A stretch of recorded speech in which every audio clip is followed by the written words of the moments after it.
Delhi NCR में प्रदूषण के हालात को लेकर बैठक चल रही है। केंद्रीय पर्यावरण राज्य मंत्री अश्विनी चौबे ने एबीपी न्यूज से बात की है। अश्विनी चौबे ने कहा है कि सरकार सभी पहलुओं पर विचार कर रही है। प्रदूषण के लिए सिर्फ पराली को दोष देना ठीक नहीं है।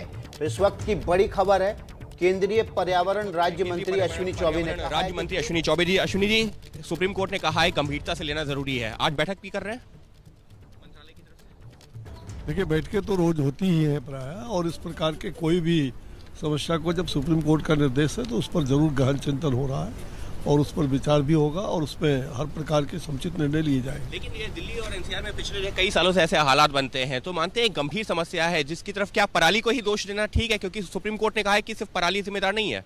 मुझे लग रहा है कि केवल पराली को ही कह करके जिम्मेदारी ठहराना उचित नहीं होगा, और इसमें हम लोगों ने पराली के बारे में भी काफ़ी पिछले 3 महीने से गंभीरता से लिया है, और आपने देखा कि पिछले बार अथॉरिटी भी हमने बना रखा है, रोज़ उस पर मॉनिटरिंग हो रही है, विभाग रोज़ उस पर, हम सब लोग मीटिंग भी प्राय करते रहे, इसलिए हम लोग के स्तर पर किसी प्रकार की कोई शिथिलता नहीं है। क्या राज्यों के बीच में जो सामंजस्य नहीं हो पाता है, इसकी भी एक वजह कहेंगे? तो हम लोग जरूर प्रयास करते हैं, और सामंजस्य तो हमने दिल्ली सरकार को भी बराबर आग्रह किया है, और मुझे विश्वास है कि हम लोग जल्द ही इस पर निदान कर पाएंगे।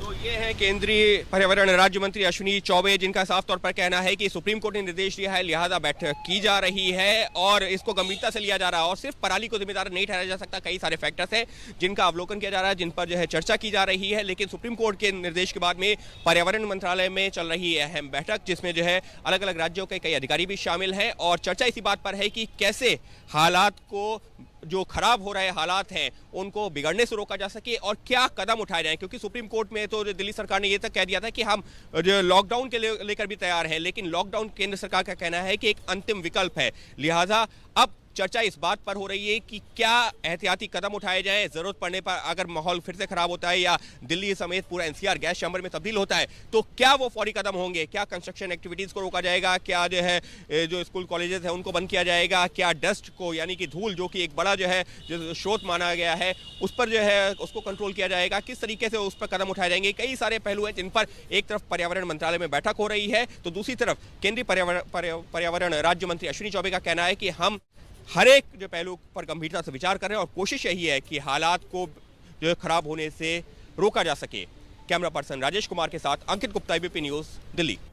तो देखिए, दिल्ली के प्रदूषण में पराली का प्रतिशत सिर्फ 10% है, और यही वजह है कि सुप्रीम कोर्ट ने ये भी कहा है कि किसानों के सिर पर ठीकरा फोड़ने की कोशिश है सिर्फ ये। मंत्री अश्विनी चौबे भी यही बात दोहरा रहे थे। पराली पर पंजाब में भी पॉलिटिक्स हो रही है, क्योंकि पंजाब में चुनाव होने वाले हैं। तो पराली को सिर्फ दोष देना ठीक नहीं, केंद्रीय पर्यावरण मंत्री को आप सुन रहे थे, क्योंकि अब सुप्रीम कोर्ट ने जिस तरह से फटकार लगाई है, सवाल केंद्र से भी पूछा है, सवाल दिल्ली सरकार से भी पूछा है। सवाल ये कि आखिर आपने किया क्या है? आप सिर्फ किसानों के सिर पर ठीकरा नहीं फोड़ सकते हैं। और अब इन्हीं तमाम पॉइंट्स के बाद जो कि सुप्रीम कोर्ट की तरफ से उठाए गए हैं, फटकार लगाते हुए इस पर विचार और विमर्श हो रहा है।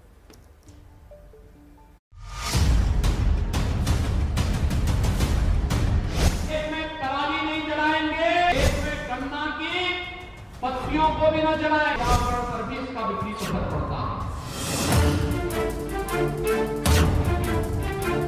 आसपास पंजाब से और हरियाणा से जो पराली का धुआं आ रहा है, 3-4 दिन बीच में कम हुआ बिकॉज वहाँ बारिश हो गई थी। उधर बारिश हुई तो उन्होंने पराली जलानी बंद कर दी, दिल्ली का धुआं कम हो गया। अब फिर से बता रहे पराली का धुआं बहुत बढ़ गया। 70% ऑफ फार्मर्स 5 एकड़ से कम है, उनके पास गुंजाइश नहीं कि वो 2 और ऑपरेशंस करें जब तक गवर्नमेंट कॉम्पनसेट नहीं करती।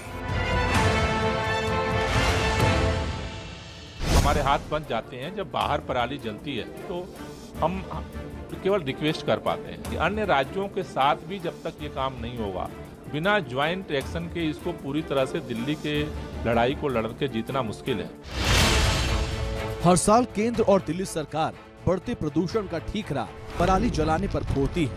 पंजाब में दिवाली के बाद बड़े पैमाने पर पराली जलाई जाती थी, इसलिए दिल्ली सरकार हो या केंद्र, दोनों की उंगली पंजाब की ही तरफ उठती थी। लेकिन पंजाब अब चुनावी राज्य है, इसलिए प्रदूषण में पराली का योगदान घट गया है, क्योंकि पराली किसान जलाते हैं, किसान चुनावों में वोट डालते हैं और वोट से सत्ता मिलती है। इसलिए पराली पर सख्ती सत्ता से दूरी न बन जाए। अब केंद्र हो या दिल्ली सरकार, दोनों ने ही पराली की वजह से होने वाले प्रदूषण को कमतर बताया। अदालत में कहा गया कि प्रदूषण में पराली का योगदान सिर्फ 10% है, जबकि सड़क से उड़ने वाली धूल, निर्माण कार्य, गाड़ियों के धुएं और औद्योगिक प्रदूषण को 75% से भी ज्यादा प्रदूषण की वजह बताया गया है। सुप्रीम कोर्ट में याचिकाकर्ता के वकील विकास सिंह ने आरोप लगाया कि केंद्र और पंजाब सरकार जानबूझकर पराली से होने वाले प्रदूषण का आकलन कम करके बता रही है, क्योंकि पंजाब में अगले साल चुनाव है। समझ में नहीं आ रहा है कि सरकार, केंद्र सरकार और सारे पंजाब सरकार, सब लोग पंजाब फार्मर्स के सबल बर्निंग को क्यों दबाना चाह रहे हैं, क्योंकि ओरली सॉलिसिटर जनरल कह रहे हैं कि 10% से कम है।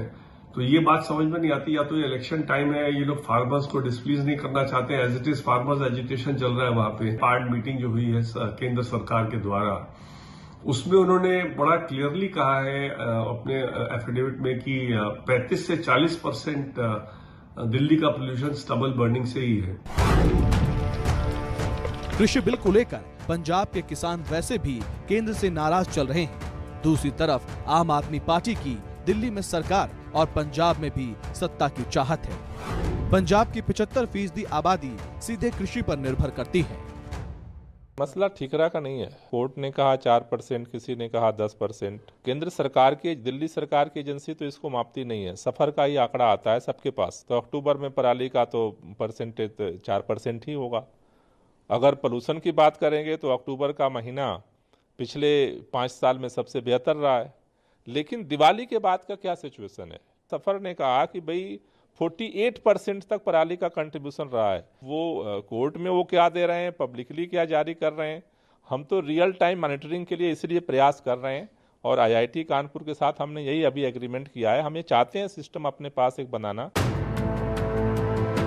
बीजेपी और आम आदमी पार्टी दोनों को उम्मीद है कि पंजाब कांग्रेस के अंतरकलह का फायदा मिलेगा। ऐसे में आम आदमी पार्टी किसानों को लुभाने में जुटी है, जबकि बीजेपी उनकी नाराजगी कम करने में। यही बड़ी वजह है कि जो पराली हर साल प्रदूषण का ज्वालामुखी मानी जाती थी, वो बस एक जिक्र भर बनकर रह गई है। इस बीच सुप्रीम कोर्ट ने पंजाब, हरियाणा और यूपी सरकार से कहा है कि वो किसानों को समझाएं कि कम से कम 1 हफ्ते तक वो पराली न जलाएं। सरकारों का अपना तर्क है, दिल्ली वालों की अपनी मजबूरी है और इस बीच किसान का अपना दर्द है। अमृतसर के किसानों की पराली जलाने की मजबूरी भी जानना जरूरी है। गवर्नमेंट ने मना तो किया है, साथ में गवर्नमेंट ने वादा किया था कि हम 6-7 हजार एकड़ का जो खर्च देंगे ये पराली को डिस्पोजल करने के लिए, वाहिद मशीनरी भी देंगे। सरकार उनसे मुकर रही है। तो हम अगर पराली नहीं जलाते हैं तो हमारी अगली जो फसल है वो लेट होती है। तो इस वजह से सरकार अपने वादे पे नहीं रही है, तो हमें कुछ ना कुछ तो करना पड़ेगा। ये पराली नहीं जल रही, ये सरकार के वादों की अर्थी जल रही है, क्योंकि सरकार ने वादे कुछ करने होते हैं और पूरा कोई भी नहीं करना। और सरकार मना तो कर रही है, लेकिन सरकार उसका सोल्यूशन कुछ नहीं कर रही। और इसलिए अभी किसान अगर ये देखता रहेगा कि मुझे पराली जलानी नहीं, जो वादे पूरे करने की वेट करता रहेगा सरकार के, तो वो तो अपनी अगली फसल है जो वो बो नहीं पाएगा। सवाल किसानों की मजबूरी से ज्यादा सियासत के चरित्र का है। जिस आबो हवा में आम इंसान को साफ नहीं दिख रहा, उसी धुंध में नेताओं को वोट बैंक साफ साफ दिख रहा है।